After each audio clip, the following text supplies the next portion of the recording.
Hi, and welcome to episode 13 of my Factorio Vanilla playthrough series. I'm Icon, and today we're all about deforestation, expansion, and the search for stone. Because for some odd reason, I still haven't found any source of stone in the southern direction at all. And thus we have to work around that in form of expansion. And if anything else fails, we're going to buffer some stones into the factory here by a belt transport system. So that's what I have on my mind today. And let's enjoy some Factorio together, shall we? And if you haven't done so already, I would be super grateful for every little subscription on my channel. It helps me to grow this community, and that means to make more videos for you. And that's something we all like, no? But the most important thing, enjoy the video. So let's go. Just removing all the trees here because it's directly in the rolling path of my main bus and my factory facilities. So I want to change that as much as I can. Destroying forests also aggravates the biters on the map even more, because when you start out a game, you can configure how much pollution gets consumed by the trees. So basically right now I'm destroying a pollution shield, which makes my dirt wave over to the biters even quicker, and that makes them even quicker angrier, and you get the idea. But since I want to kill everything on that shoreline anyways, I don't mind at all. So let's keep going. So there's a coal patch we're going to add into the factory as well. And oh boy, they're coming. That's a really cheesy way, but I was talking about that a few episodes ago, and I don't mind the cheese. As a matter of fact, I love cheese. It's just, I just gotta keep in mind that when you're doing this, you're really ought to lose a few turrets along the way, because you're not playing a careful or cautious way when you do it like I do it here. You even suffer a lot of damage, as you might notice. It's also pretty important, I haven't talked about it yet, to always... so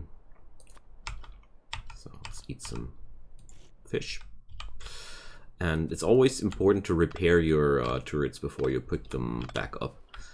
Because if you don't, you get some separate stacks with the damaged ones, and nobody would like that. Seriously, you end up with tons of stacks of turrets. So always repair them before you put them back into your pocket. It's avoiding all the clutter. Alright, so here we go. Same procedure. Just filthy bombing on those poor natives. I feel dirty. I'm such a dirty boy. So there we go. Normally this would be a lot harder, but I actually have on my agenda a run with lots and lots of nasty biters, and without the Fill For Me mod. Explicitly a run where I have to fight for my life, where it's meant to be hard. There I wouldn't use that. But if that's the case, I'm going to amp up the biters as well. So that's something we have on our platter for, well, I don't know if I manage that to do it this year, so 2020, or if it's going to go into the 2021 calendar. Can't promise, we're going to see. Oh, I pricked up a damaged one, and there you see it. Let's show you. There. It's even showing how much HP is left on that thing. Nobody wants that in his inventory.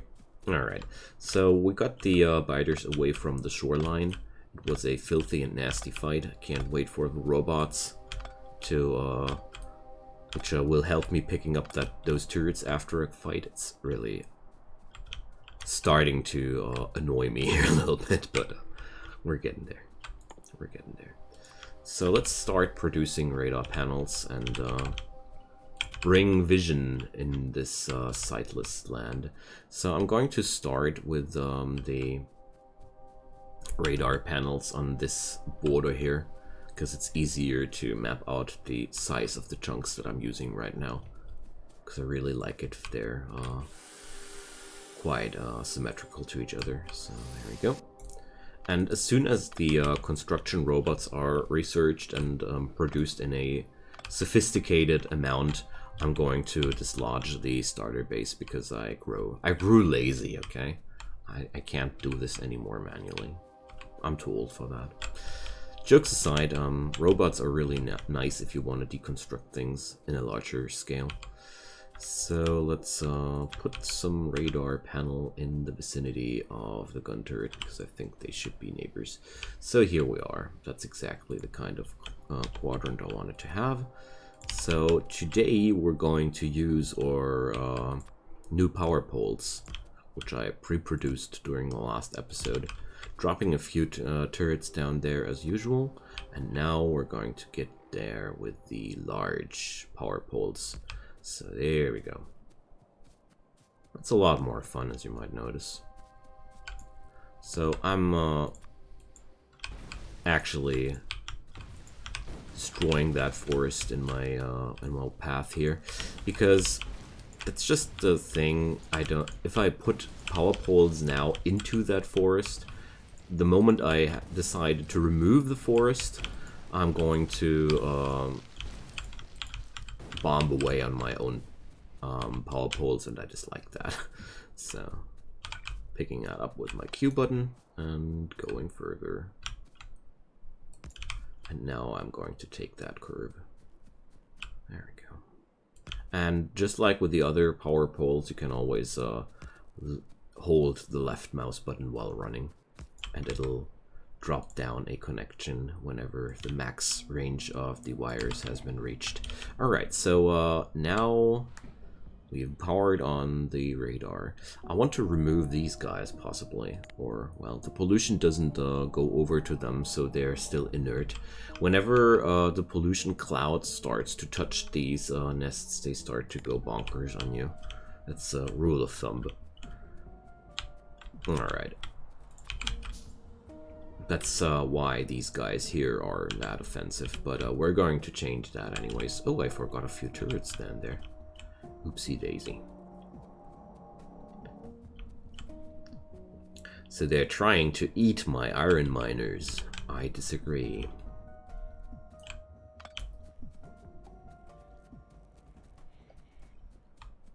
But to put it into a positivistic perspective, I'm giving them what they want. Just a lot more refined and a lot more at once than they want. So, I'm not that much of an evil person. Oh no, did I really? No, it's just a, no, it's all fine. Just thought I botched up the spacing there, but I didn't. Okay, so same-o, same-o. I really dislike to have undefended radar panels in general. So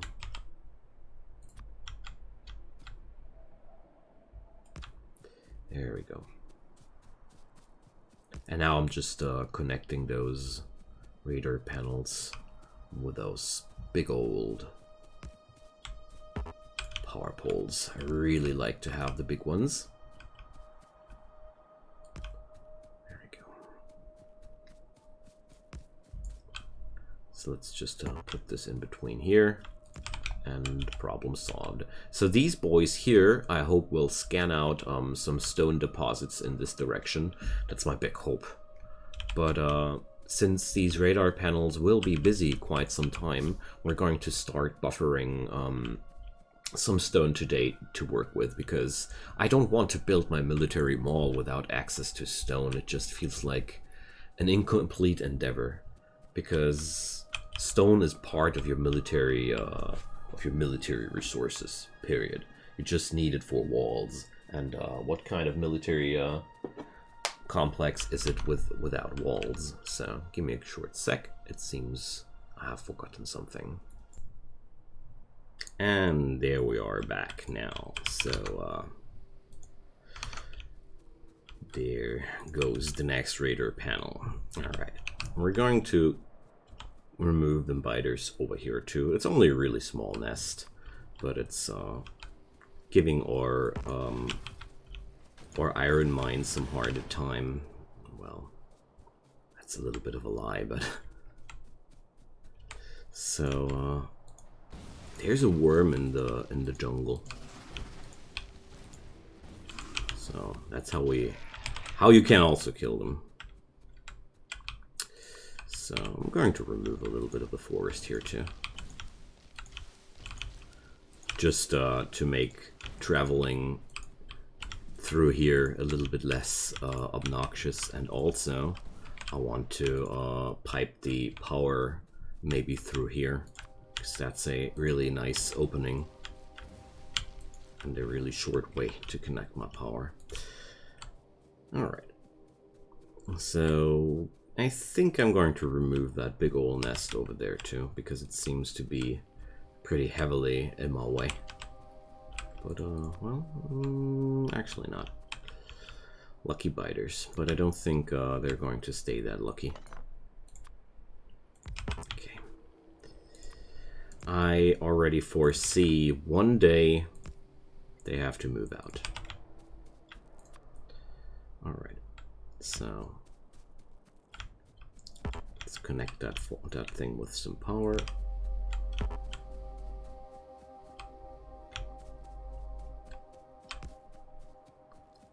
And I'm going to pipe the power over to my iron mines.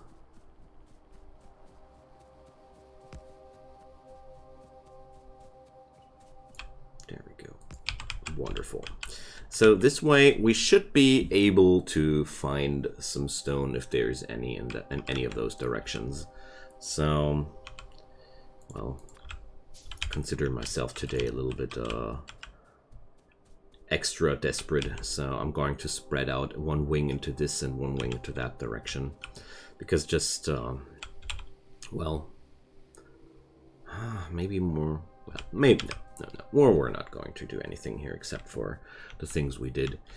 So if I expand into more radar coverage, it's going to be another time.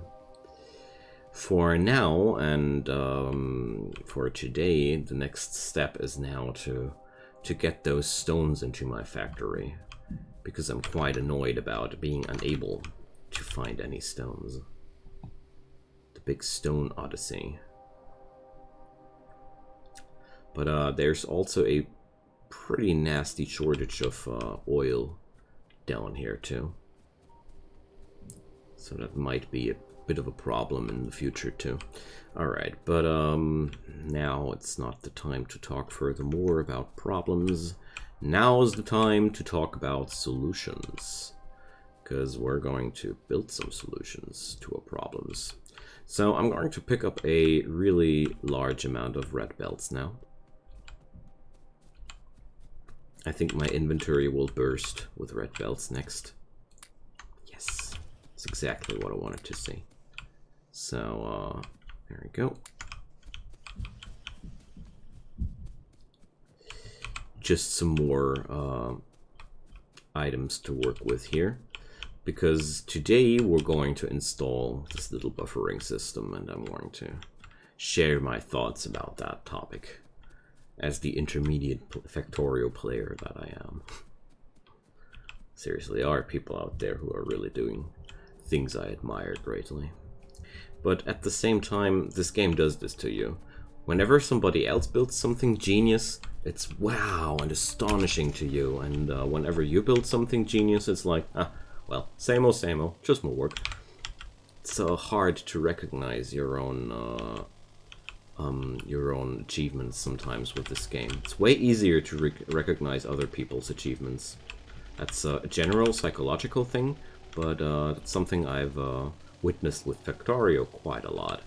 So now then, oh, I shouldn't have brought the car now that I think about it. Well, let's leave the car somewhere. Oh, I have a funny idea what we're going to do with the car. I'm going to bring the car. Haha, of course. Why didn't I think about that on my own? We're going to bring the car. So what's going to happen here is I'm going to replace all the yellow belts here with red belts, because I can't stand the thought of transporting things on a slow belt down there, all the way down there. It has to be a fast belt, please. That's the least we can do. Alright, and now we're just going to pipe that stuff over here, and bringing the car works just like that. There we go. So, you see, there are ways of getting your vehicle along with you if you're not up for driving it along the way. This game can provide. I'm just a lazy person, that's all.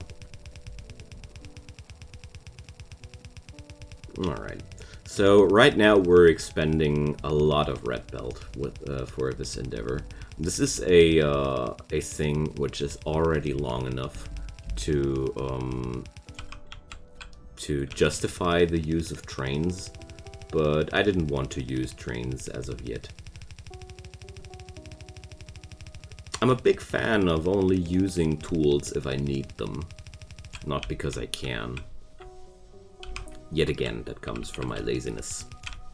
So, if you're a lazy person too, I think you can relate. Alright, so we're having the copper smelters over here, and I don't want to interfere with that work here. So what we're going to do is I'm going to build up a little something here. Oh, I forgot the steel chests. Let's bring them.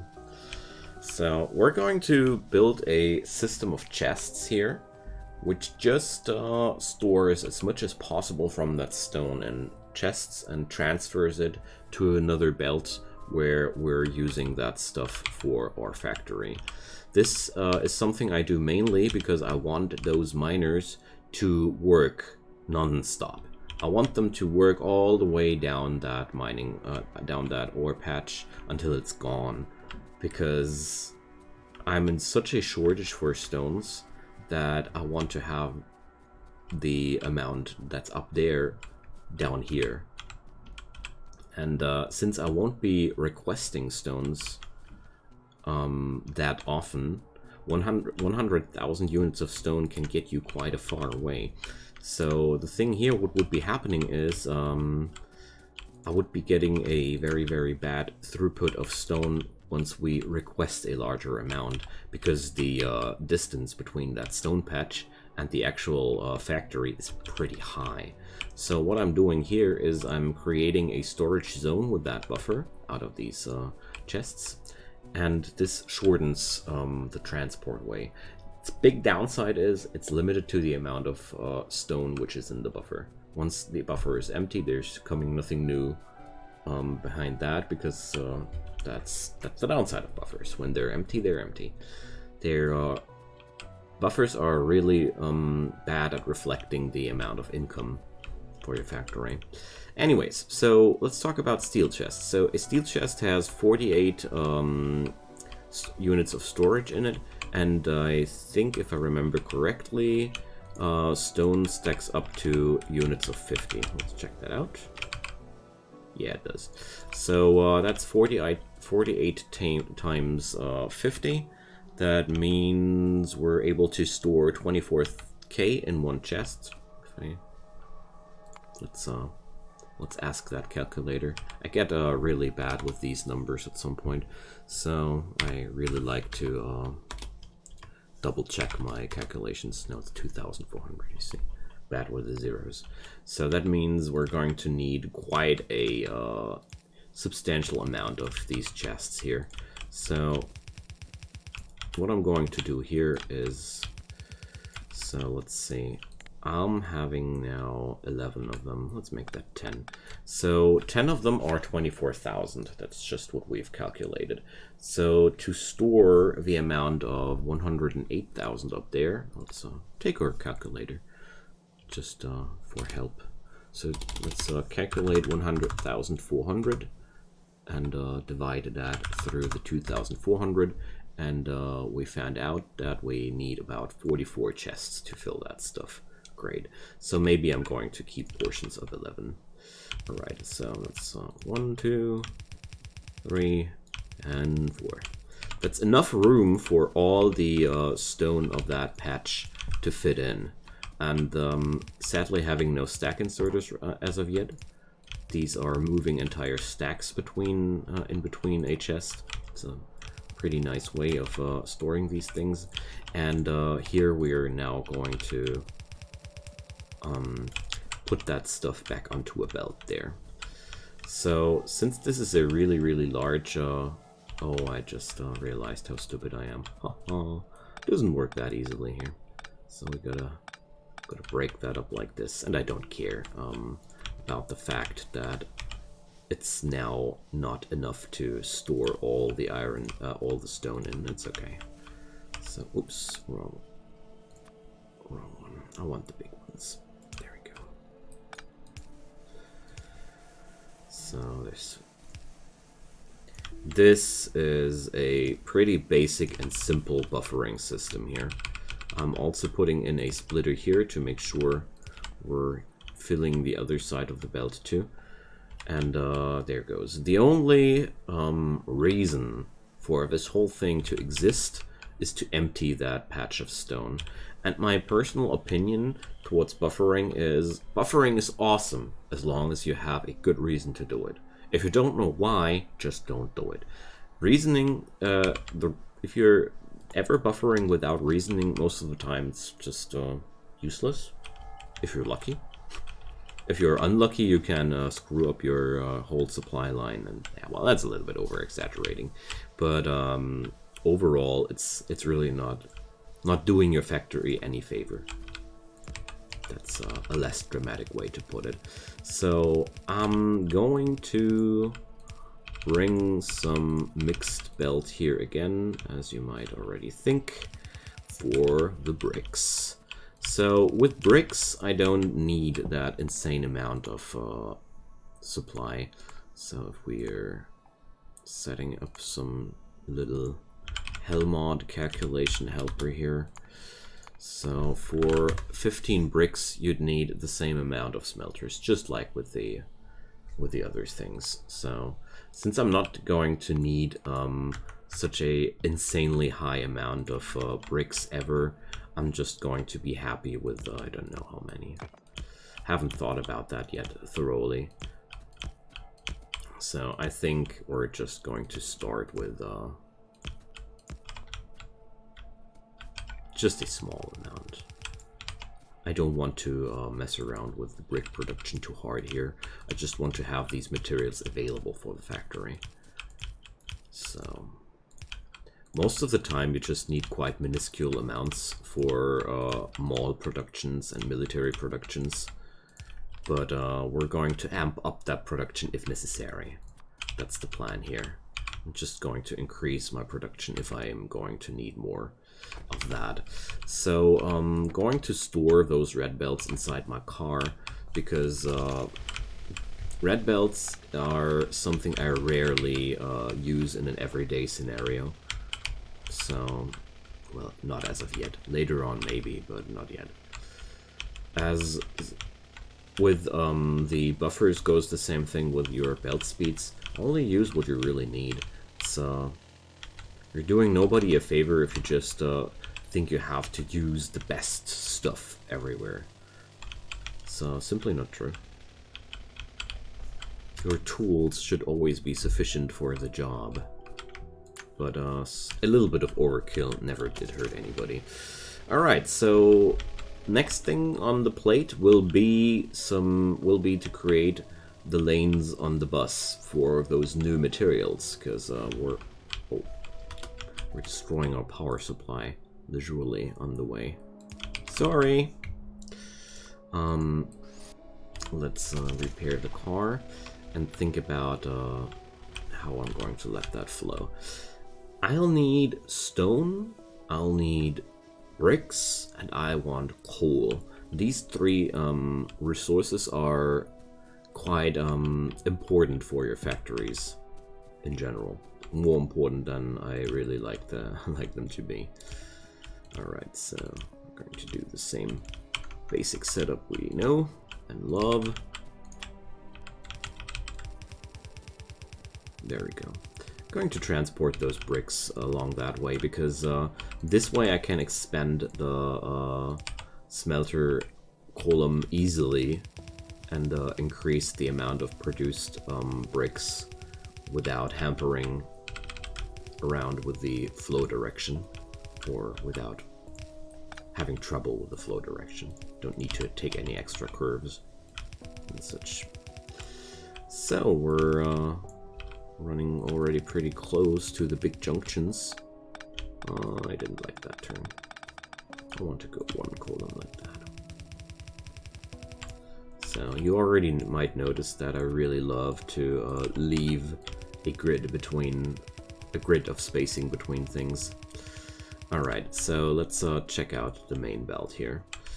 I'll have some room in between here. I think I'm going to use that one for those materials. Alright. So I'm going to run like that. Another thing that I really like buffers for is for bigger smelter operations because of a simple reasoning behind that. Right now, my smelter arrays are always connected directly to the miners. That means whenever the miners run dry, my smelter columns will also run dry. My personal go-to strategy here is more one of using large buffer or large warehouses of ore at some point, and from that point on I redistribute the ores to the smelter columns, and all my mining facilities are feeding the warehouse and not the smelter columns directly anymore, and the warehouses are feeding the smelter columns. So that's a little bit of a preview where we're headed in the near future, actually, because we're not that far away from it anymore. Because right now, as you might notice, I have this ore patch completely tapped into. This one I have reserved for steel production. That's why I don't why I didn't expand it anymore so far. I don't need that much steel right now. But for the future, I want to grab these guys here too for more iron, because they lie on a wonderful direct connection. They're perfect for what I have them in mind. And long story short, you see how many different iron ore patches these are, and connecting smelter columns like that directly is not that effective anymore, or efficient. I don't know. It's hard for me to manage, to say, at least that's my point of view. I really like to do these things because it gets easier to manage if I have such a central distribution hub. But that's a topic for the future, but I wanted to talk about it because it's a wonderful example where you can work with buffers without doing something bad for your factory. That's just why I had it on my mind. Now then, let's add the coal into the belt, and I need the stones as well. Well, let's start with the stones first. So with the stones, I'm going to have something like that. Just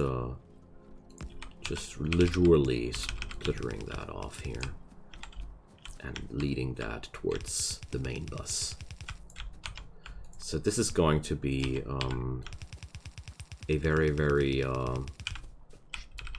low amount of supply. I'm well aware of that, but at the same time, it's the best I can do right now. And yeah, that's why it's okay.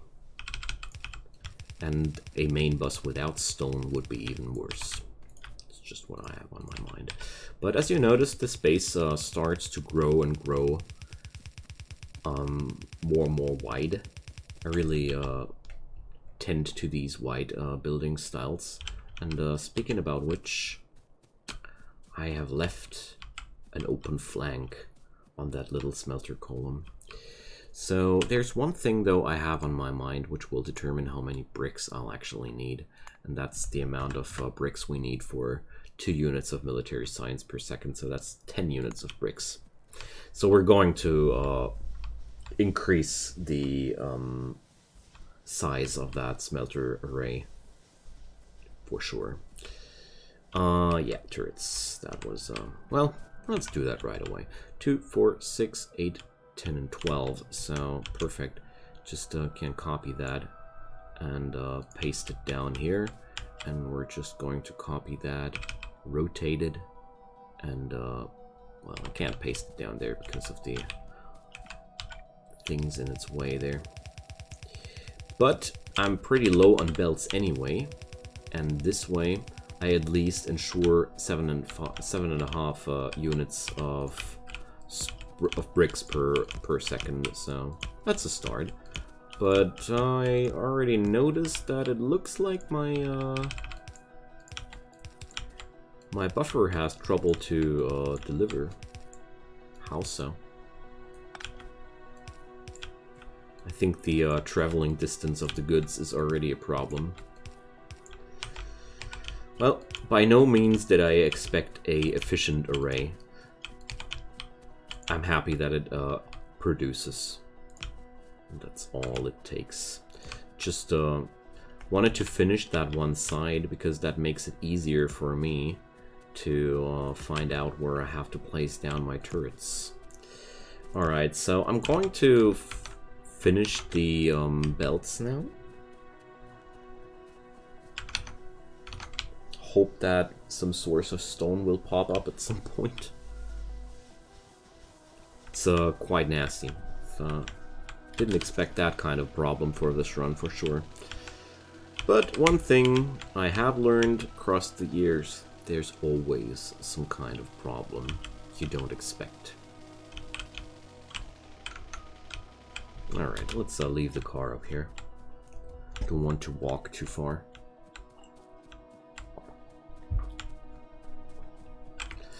Alright, so more transport belts. Picking up some more underground belts too, because at this point we're really needing them. Okay.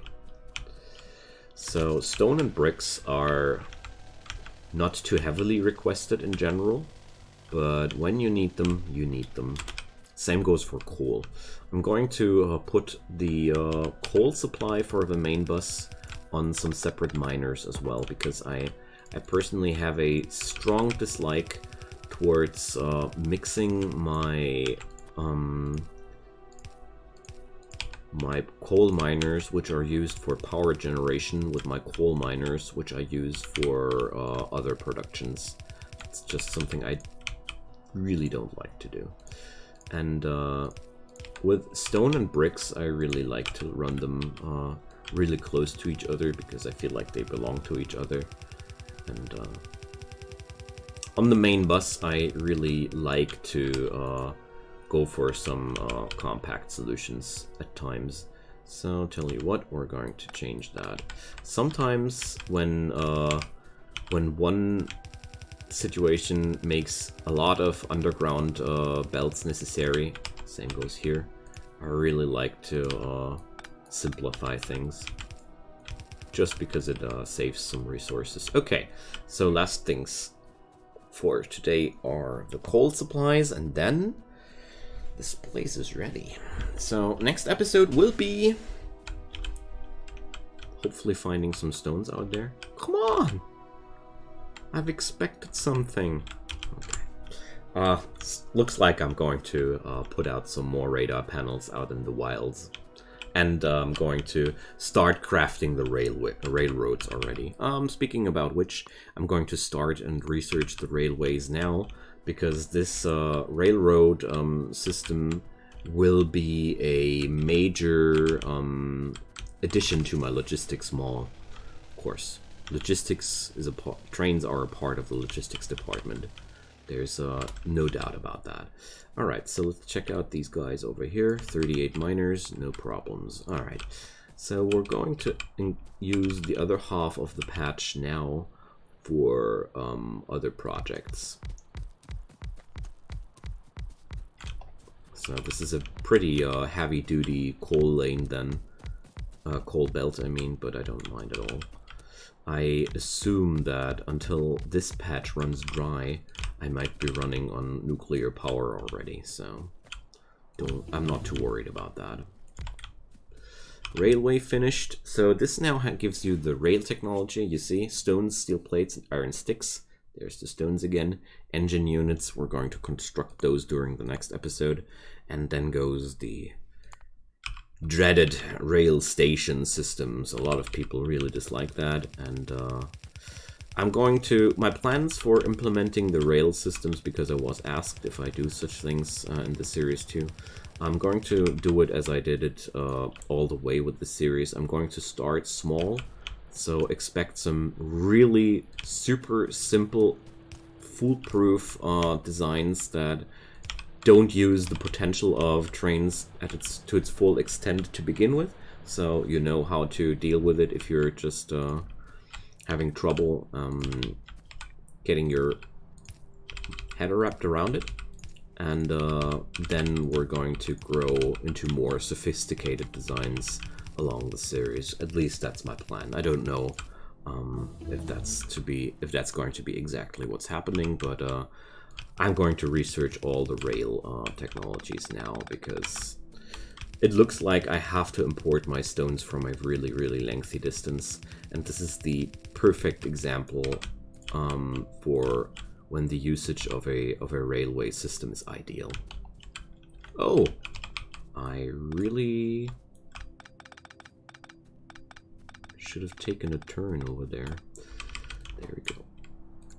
I didn't expect to end in my circuit processing unit. Okay, so I'm going to pipe these things somehow together. Later on down the road, I'm going to connect the concrete into that same system too, because I really like to have stone, concrete, and coal. I don't know why I add the coal to that, but somehow they seem to belong to each other. Don't ask me why I think that. It's just what I think. And there we go, friends. We have now made enough preparations to get past that part of the series. So I'm well aware of my massive shortage in the department of copper. It's really not enough, but we're going to get there. Oh, fluid wagons, that's one more thing. And yep, that's it for today. I'm done. Thanks for watching. I'm very, very happy about everybody watching these series, and feel free to leave me a comment down below. I always love to hear from you. Drop me a message about anything you have questions about, or yeah, whatever, you know the drill. And as usual, a like helps a lot to get YouTube to recognize this video. Subscriptions help me a lot to make more and more videos for you and let this community grow. Whatever might be the case, thanks for watching again, and I hope you're having a wonderful time, and see you guys then. Bye bye.